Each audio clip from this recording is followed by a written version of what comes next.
Hello, everyone. Let's see. I'm going to hold on for just a second as we get set up.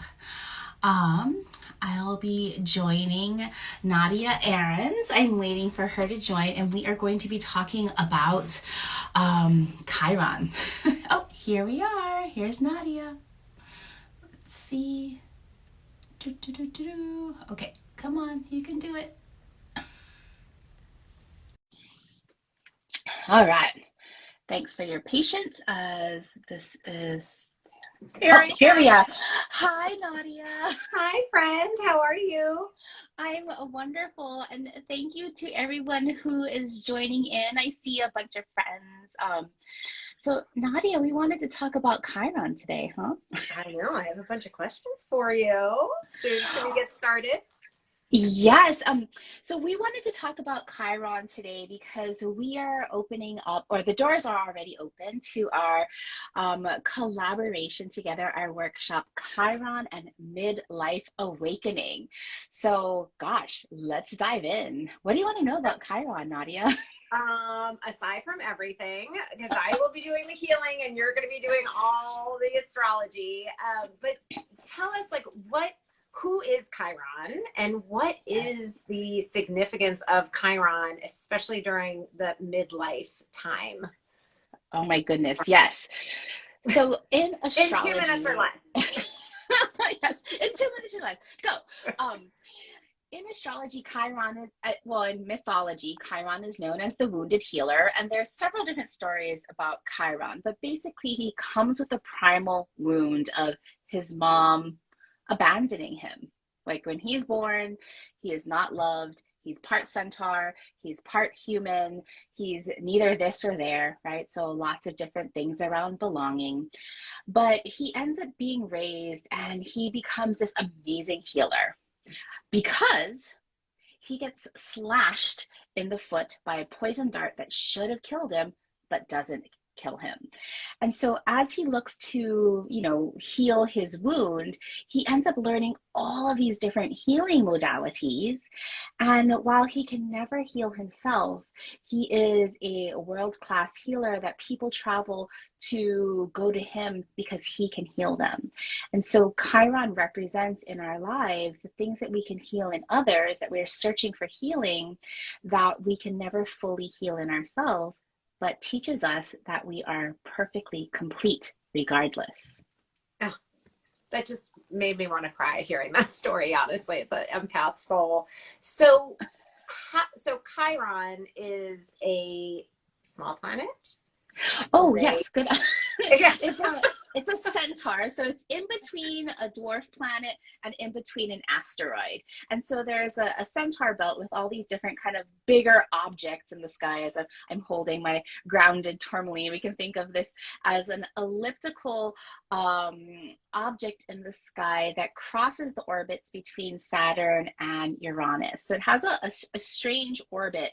But what I've noticed that in a lot of my client charts and, even with you and me, Chiron is so prevalent in our charts by aspect.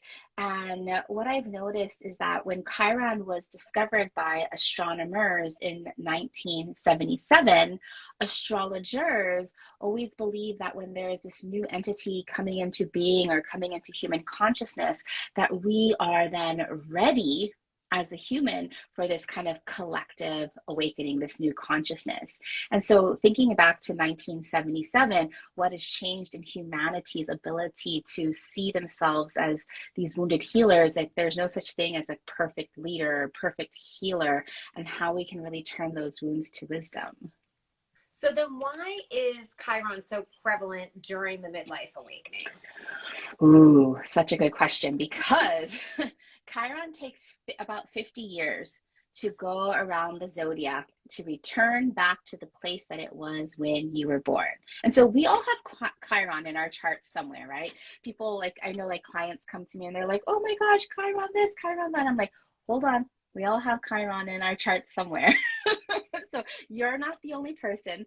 But so in midlife, when Chiron returns around that 50 to 51 range, when it returns back to its natal point, up until that point, you are really being asked to heal those core wounds or bring them into consciousness to intentionally work with them in your lives from this place of wisdom and sagedom instead of being just kind of weighted down by unresolved woundings. Oh, I love that so much. And humanity and our planet so Yeah. needs this. It's like it's all about dismantling all of these societal expectations and pressures that we all were born into. And it's really about breaking free of all of that and being our most authentic, truest self so that we can give back that Yes. second half of our lives.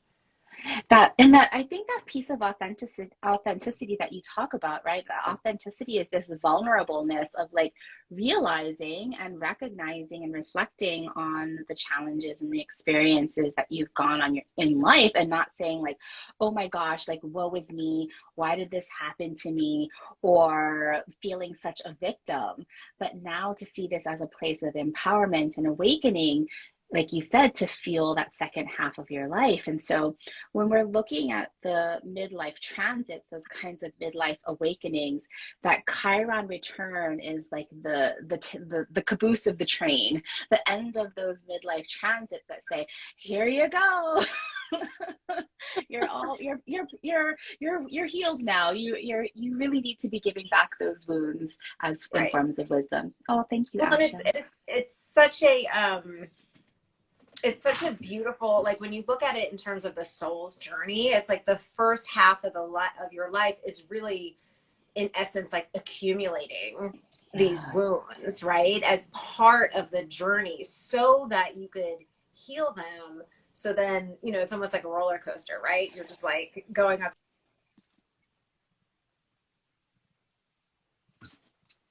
Oops, I lost your sound.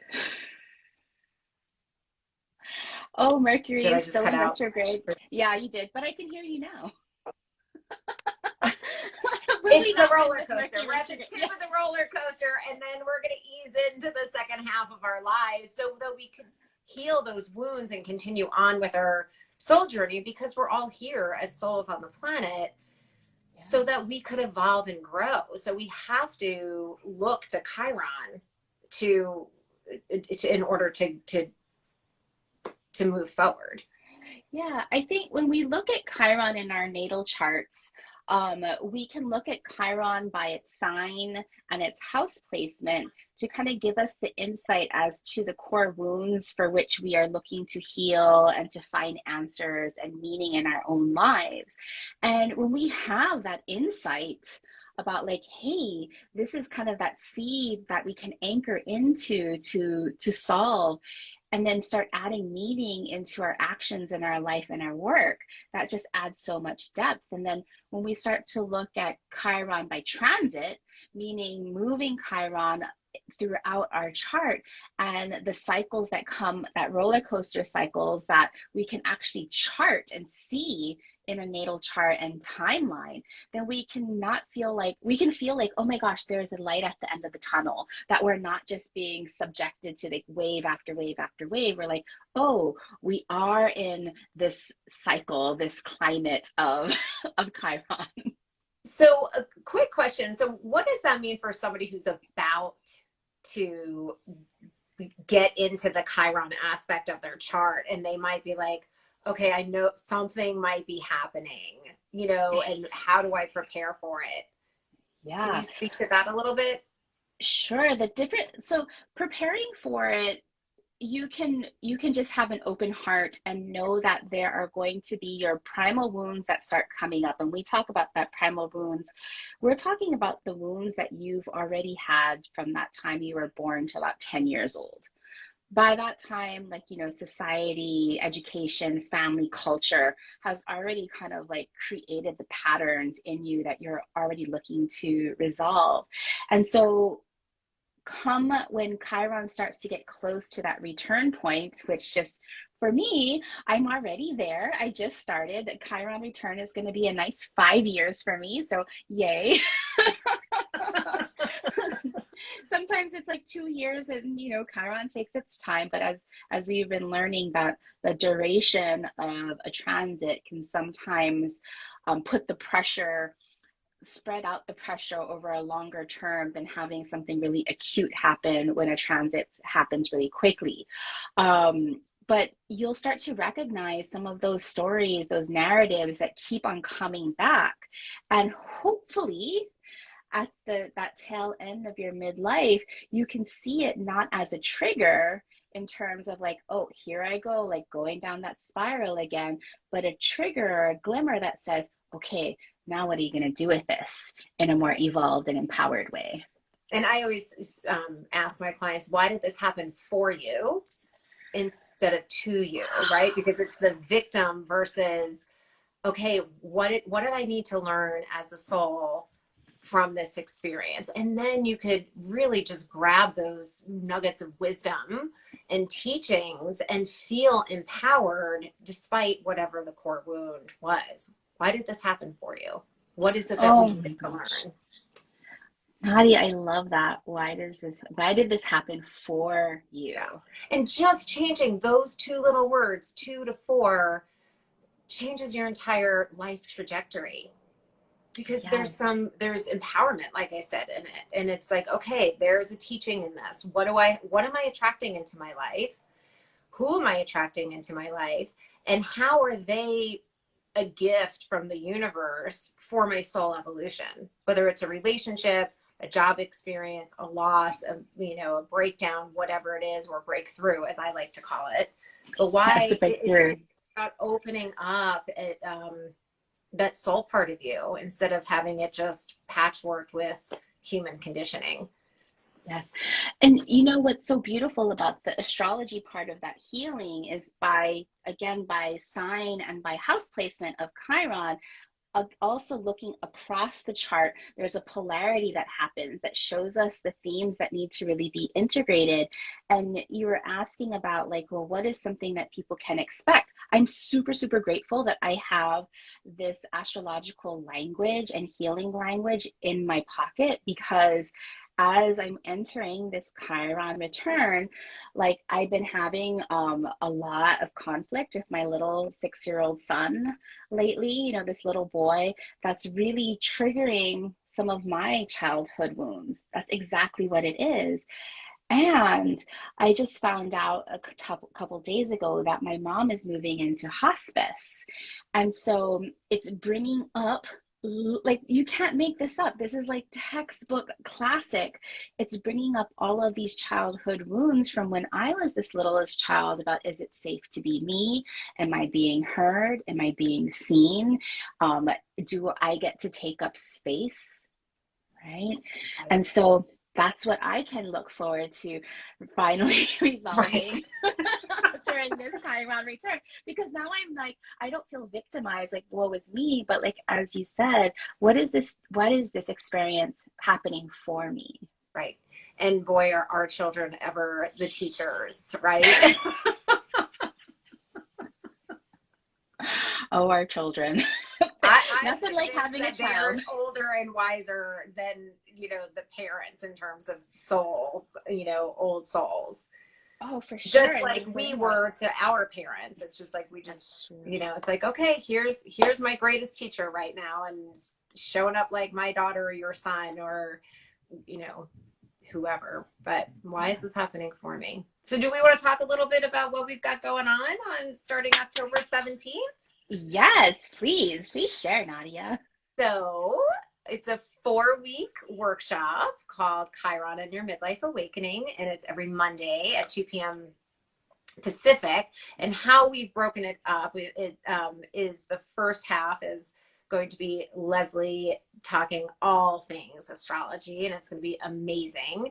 And then each week will be a specific topic. And then I will be doing what I call a hypno healing, which is a guided journey back to your core wound.